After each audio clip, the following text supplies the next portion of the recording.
Hello అండి, welcome back to our channel. ఎలా ఉన్నారంతా? బాగున్నారా? నేనైతే చాలా బాగున్నాను. మీరు కూడా బాగుండాలని ఆ దేవుని మనస్ఫూర్తిగా అయితే కోరుకుంటున్నానండి. 3 రోజుల తర్వాత అయితే మా వారు వచ్చారనమాట. ఇంకా నా ఆనందానికి అయితే అవధులు లేవని చెప్పచ్చు. అసలు ఈ 3 రోజులు నాకు ఎట్లా గడిచింది అంటే అసలు మాటల్లో వర్ణించలేను అనమాట. ఒక్కొక్క గంట ఒక్కొక్క యుగంలాగా 3 రోజులు 3 యుద్ధాలు చేసినట్టుగా ముగిసిందనమాట. 3 రోజులకి వచ్చారు మా వారు. అంటే రాత్రి నిన్న నైట్ వచ్చారనమాట. నిన్న నైట్ 10 అట్లా అయింది. ఆ టైంలో వచ్చారనమాట. ఇంకా ఏదైనా ఇంట్లో చేసి పెడదామన్నా కూడా సరుకులు అయిపోయాయి. ప్లస్ మా వారు వచ్చేసి లేట్ అయిపోయింది కదా, బయటే టిఫిన్ చేసేసి వస్తాము అని చెప్పేసి అన్నారనమాట. అందుకని నేను ఏం చేయలేదు. అసలు ఇక చూడండి, నాకైతే జస్ట్ వచ్చే ముందుగానే మా ఇద్దరి మధ్య చిన్న గొడవ. ఆ గొడవకి నేను మా వారు వచ్చేటప్పుడు ఫస్ట్ ఏమనుకున్నాను, నా ఎక్స్పెక్టేషన్స్ మా వారు వచ్చేటప్పుడు ఒక వీడియో తీయాలా, దాన్ని మంచిగా యూట్యూబ్లో అప్లోడ్ చేసుకోవాలా, బాగుండాలా, దానికి వ్యూస్ కూడా ఎక్కువ వస్తాయని చెప్పి నా ఎక్స్పెక్టేషన్స్ అనమాట. కానీ ఇంకా సేపట్లో బయలుదేరుతున్నారు అన్నప్పుడు నాకు మా వారికి మధ్య గొడవ జరిగింది. సో గొడవ జరిగేసరికి ఇంక మా వారు నాతో చెప్పలేదు, వాళ్ళ నాయనమ్మ వాళ్ళకి ఫోన్ చేసి చెప్పారనమాట. వాళ్ళైతే చెప్పారు ఇట్లా వస్తున్నారంట అని. నేను ఆనందం ఆపుకోలేక మళ్ళీ నేను రిటర్న్ కాల్ చేశా. అంటే ఆల్రెడీ మా వారు నాకు 7-6 టైమ్స్ ఫోన్ చేశారు, నేనైతే అటెండ్ చేయలేదన్నమాట. తర్వాత ఈ మాట తెలిసాక నేను చేశా. అప్పుడు ఈగో అనమాట మా వారికి. సో నేను ఫోన్ చేసినప్పుడు తను ఎత్తలేదు కదా, నేను ఎందుకు ఎత్తాలి తను ఫోన్ చేస్తే అని చెప్పేసి అతను కూడా, మా వారు కూడా ఫోన్ ఎత్తలేదనమాట. సరే సరే చూసి ఇంకా మా ఆడపడుచు దగ్గరికి అయితే వెళ్ళి ఫోన్ చేయించాను. ఈ మాట చెప్పారనమాట.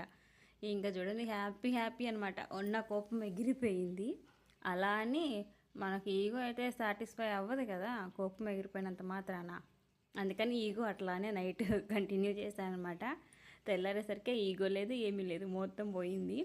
ఇంకా సరే అని చెప్పేసి ఇంక మార్నింగ్ లేసి టిఫిన్ బయట తీసుకొచ్చారు, తినేసి ఇక్కడ ఇంట్లో అయితే అన్నం చేసేసాను అనమాట. అన్నం వండేసి ఇంకా కూరగాయలు సరుకులు అవి తెచ్చుకుందామని వెళ్ళాను. అసలు వెళ్ళిన పనే మర్చిపోయాను. కూరగాయలు తెద్దామని వెళ్ళాను, కూరగాయలు అసలు గుర్తులేదనమాట. అసలు గుర్తులేదు అనటానికన్నా మన మధ్యతరగతి జీవితాలు ఆ దేవుడికి గుర్తున్నాయో లేవో, కానీ మన కష్టాలు ఆ దేవుడికి తెలుస్తున్నాయో లేవో. నాకైతే అప్పుడప్పుడు అలానే అనిపిస్తూ ఉంటుంది.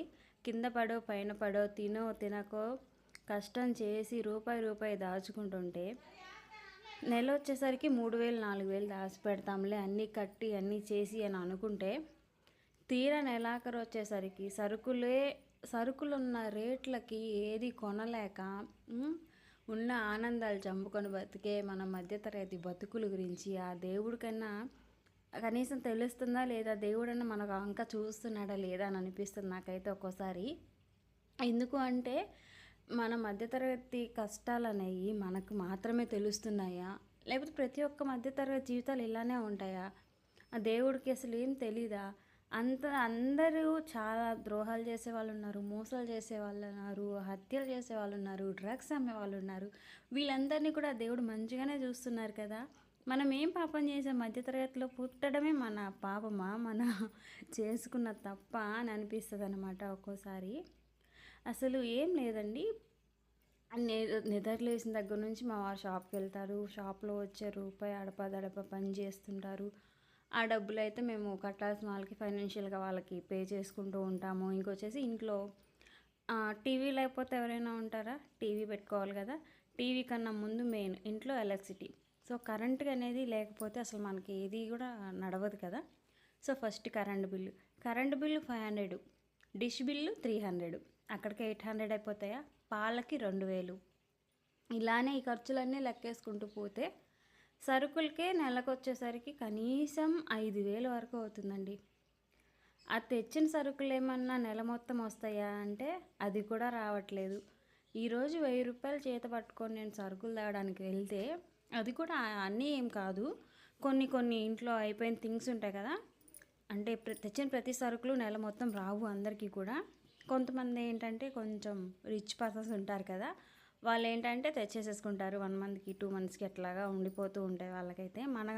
మన మిడిల్ క్లాస్ వాళ్ళకైతే అలా ఏది ఉండదు కదా.